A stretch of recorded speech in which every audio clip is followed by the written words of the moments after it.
Silver price surges above $58. Here's why this breakout feels different. Silver just blasted through $58 an ounce for the first time in history, up over 100% this year alone. But here's the thing. This breakout doesn't feel like the wild rides we saw back in 1980 or 2011. Why?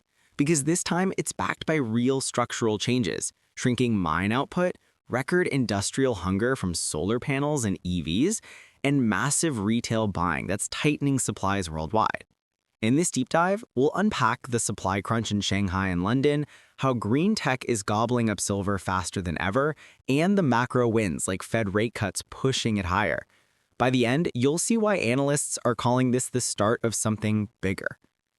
And just a quick note before we dive in, this isn't financial advice. I'm just sharing information and what's happening in the markets. Always do your own research and make the decisions that are right for you. Let's jump in. All right, as of early December 2025, silver spot price is hovering right around $57.60 per ounce after touching $58.85 per ounce just days ago. That's a fresh all-time high, smashing the inflation-adjusted peaks from the Hunt Brothers squeeze in 1980 and the post-financial crisis spike in 2011. Year-to-date, silver's up a staggering 94 to 100%, outpacing gold's 54 to 62% gain. Futures for December delivery are trading near $58.77, and the metal's held above $57 for weeks now, showing real conviction from buyers. But what makes this feel different? Start with the fundamentals. They're screaming tightness. Global silver mine production has been sliding for a decade, down especially in key regions like Central and South America due to mine closures, depleted resources, and tough infrastructure hurdles. The Silver Institute projects this as the fifth straight year of supply deficits, with demand outstripping output by millions of ounces. We're talking a structural shortfall that's not getting fixed overnight. New mining projects? Analysts like those at Saxo Bank say only a paltry 44 million ounces of offset coming online in the next 5 to 10 years. Look at inventories. Shanghai Futures Exchange warehouses just hit a 10-year low at 531,211 kilograms. That's catastrophic for a market where China is a massive consumer. London vaults are depleting too, with physical metal shipping out to meet US and Indian demand. Free float inventory, the stuff available for quick delivery, is evaporating, leading to backwardation in futures markets, where near-term contracts trade at a premium to later ones. This isn't speculation, it's physical reality. In November alone, a record volume of silver flowed into London, but it barely dented the hunger elsewhere. Now, demand side, this is where it gets exciting and explains the different vibe. Silver's not just a safe haven play anymore. It's the backbone of the green and tech revolutions. Industrial use hit 700 million ounces in 2024, and even with a projected 2% dip this year from economic jitters, sectors like photovoltaics are insatiable. Solar panels alone consumed 232 million ounces last year, and with global PV installations exploding, up 50% year over year, silver's role in conductive paste is irreplaceable. No substitutes yet, and prices are high enough to squeeze margins but not halt the build-out. Electric vehicles? Silver's in the batteries, wiring, and electronics.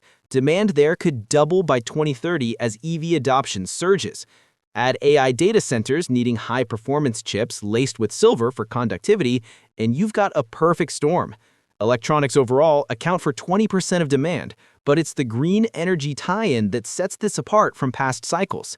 Back in 2011, it was mostly investment frenzy.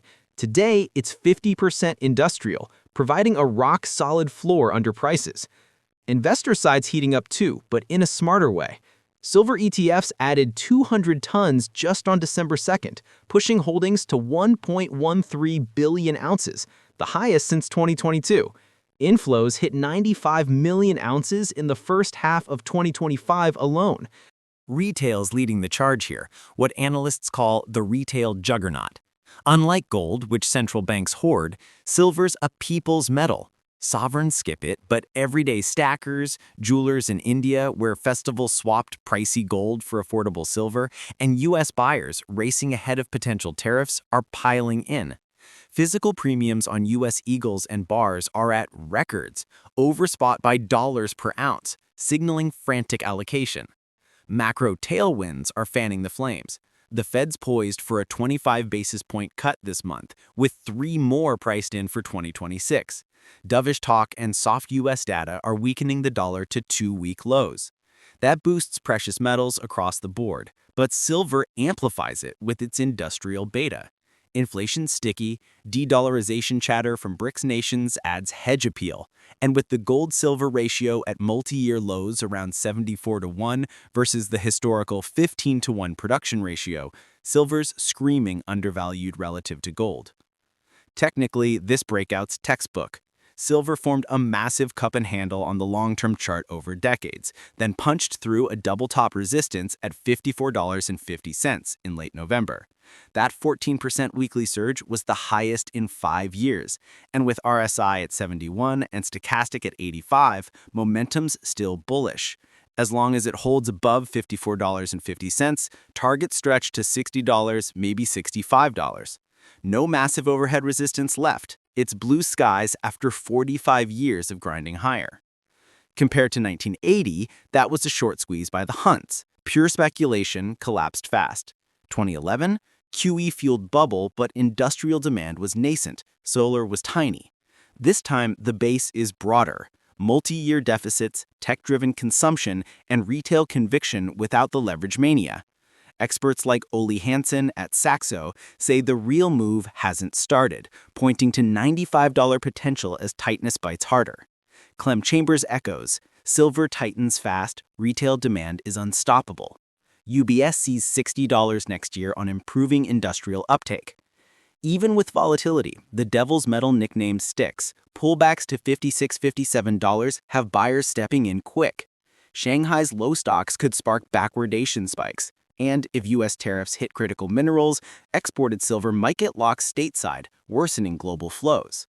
Wrapping this up, silver's hold above $58 isn't luck, it's the market pricing in a new era where supply can't keep up with green tech's thirst, investors see value gold misses, and easier money greases the wheels. This breakout feels different because it's built on rock, not hype.